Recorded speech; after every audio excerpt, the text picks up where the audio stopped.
और ये देखिए डमरू की जो आवाज है, शंख जो नाद यहाँ पर हो रहा है, वो इस नजारे में, इस माहौल में खुशनुमा बनाते हैं।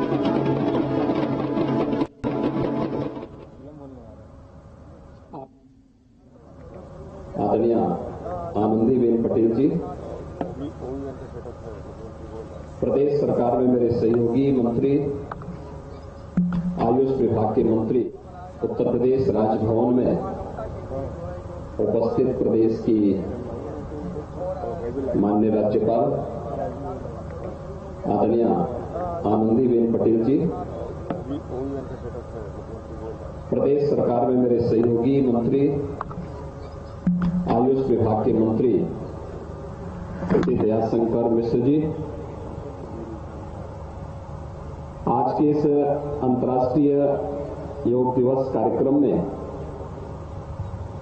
राजभवन के इस प्रांगण में उपस्थित सभी योग साधकगण, प्रदेश के हर गांव, हर वार्ड, हर पार्क में, हर सार्वजनिक स्थल पर योग दिवस के कार्यक्रम के साथ जुड़े हुए सभी शासन प्रशासन के पदाधिकारी, जनप्रतिनिधि, प्रशासनिक अधिकारीगण और समाज जीवन से जुड़े हुए सभी योग साधकगण, उपस्थित भाइयों बहनों, मैं 8वें अंतर्राष्ट्रीय योग दिवस के अवसर पर प्रदेश की माननीय राज्यपाल और आप सभी योग साधकों का हृदय से स्वागत करता हूं। आप सबको 8वें योग दिवस के अवसर पर हृदय से बधाई भी देता हूं। आप सबके प्रति अभिनंदन भी व्यक्त करता हूं। हम सब आभारी हैं देश के आदरणीय प्रधानमंत्री श्री नरेंद्र मोदी जी का, जिन्होंने भारत की ऋषि परंपरा के इस उपहार को न केवल भारत के अंदर बल्कि दुनिया के अंदर पहुंचाया है।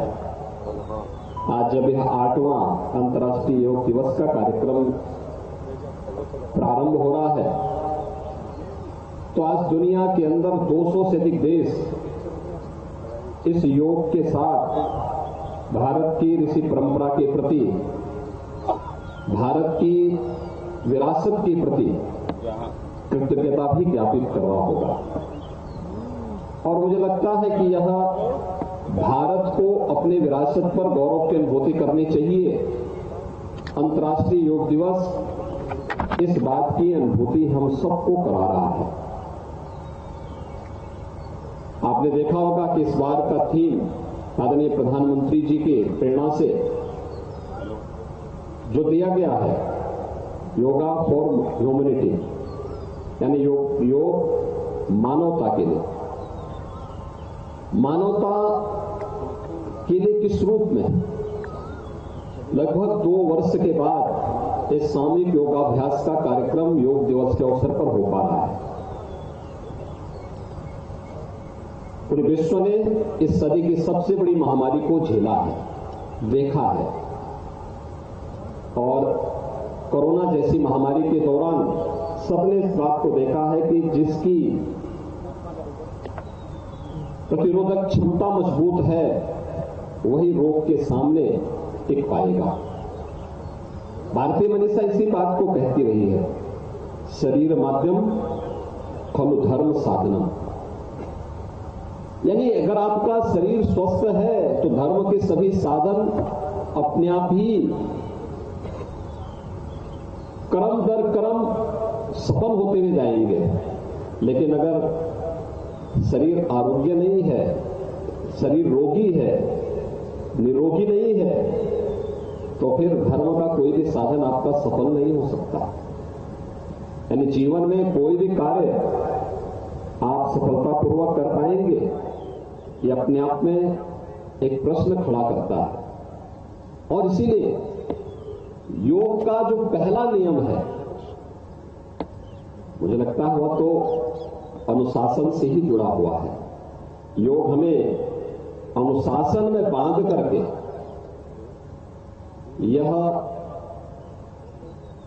हमें निरोगता की ओर, हमारे शारीरिक और मानसिक विकास की ओर, उसके उन्नयन की ओर लेके जाता है। एक बड़ी यानी एक छोटी सी व्यवस्था से बड़े आयाम की ओर हम सबको ले जाने का कार्य करता है। और 8वां योग दिवस का तो थीम भी यही दिया गया है। और ये हम सबका सौभाग्य है कि यह वर्ष भारत की आजादी का अमृत वर्ष भी है। हम सब सौभाग्यशाली हैं कि हम देश की आजादी के 75वें वर्ष में स्वयं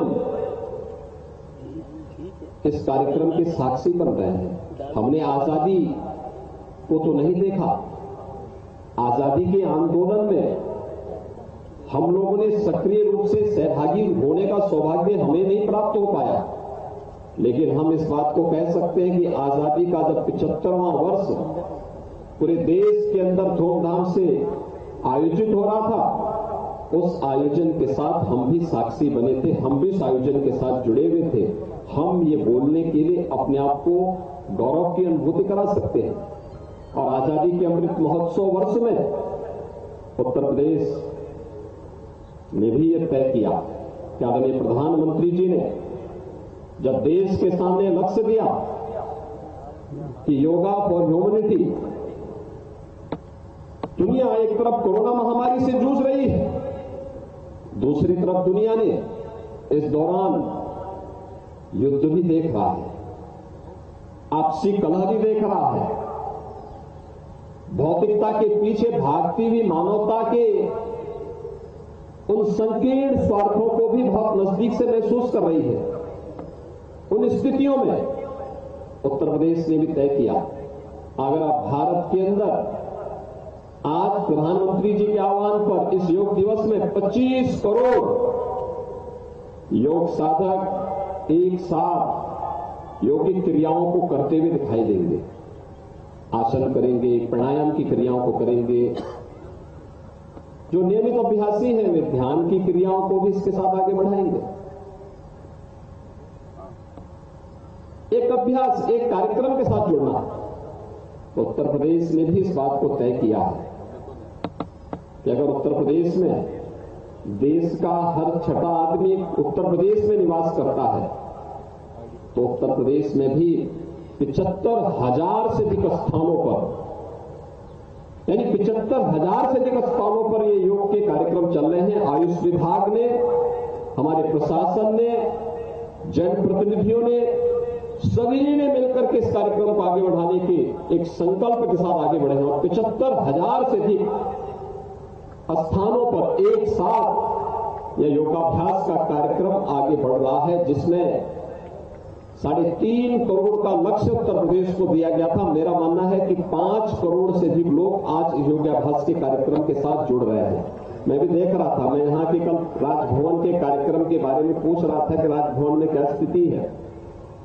यानी जितने लोगों के लिए अनुमति थी, उससे भी कई ज्यादा लोग इस योगाभ्यास के कार्यक्रम के साथ आज यहां पे जुड़ रहे हैं। और राज्यपाल महोदय ने तो इस बात को कहा कि हम मंच पे नहीं करेंगे, हम तो लोगों के सामने ही करेंगे। हमारे राज्यपाल महोदय तो साक्षात योग की ही प्रतिमूर्ति दिखती है। इस उम्र में उनकी सक्रियता और हर कार्यक्रम में सर्दी, गर्मी, बरसात, किसी भी उसकी प्रवाह के बगैर वे निरंतर उत्तर प्रदेश जैसे राज्य में यहाँ के नागरिकों के कल्याण के लिए और देश के लिए एक उदाहरण बनती है। आज 75,000 से अधिक स्थानों पर योगाभ्यास का कार्यक्रम एक साथ चल रहा है। ये नियमित अभ्यास का कार्यक्रम है। और आपने देखा होगा कि योग के इस अनुशासन को ही मानने, योग के माध्यम से भारत ने अपनी ऋषि परंपरा के उपहार के माध्यम से जो कुछ भी अर्जित किया, वह कोरोना जैसी महामारी को मात देने में भी सफल रहा। जितना अच्छा कोविड प्रबंधन भारत का रहा, जितना अच्छा परिणाम भारत ने दुनिया के सामने दिया, कोविड प्रबंधन से जुड़े हुए सभी कार्यक्रमों को जिस व्यवस्थित रूप से भारत ने सफलतापूर्वक आगे बढ़ाने में सफलता प्राप्त की, दुनिया के अंदर किसी अन्य देश के पास उस प्रकार का उदाहरण नहीं है। ये भारत ने ही तय किया कैसे होना है, कैसे कोविड के टेस्ट बढ़ाए जाने हैं, कैसे कोरोना के दौरान एक एक नागरिक के जीवन की रक्षा, जीवन और जीविका को बचाने का कार्यक्रम भारत ने ही, इसका मंत्र भी प्रधानमंत्री मोदी जी ने दिया। कोरोना वैक्सीनेशन के कार्यक्रम को कैसे हम बहुत अच्छे ढंग से आगे बढ़ाएंगे, यह भी भारत ने ही दिया। और दुनिया के अंदर इतना अच्छा 200 करोड़ वैक्सीन की डोजेज वहां के नागरिकों को दे दी जाए, और भारत अपने नागरिकों को तो बचा रहा है, 100 से अधिक देशों को वैक्सीन भी आपूर्ति कर रहा है। यह भी योग के ही अनुशासन का एक उदाहरण है।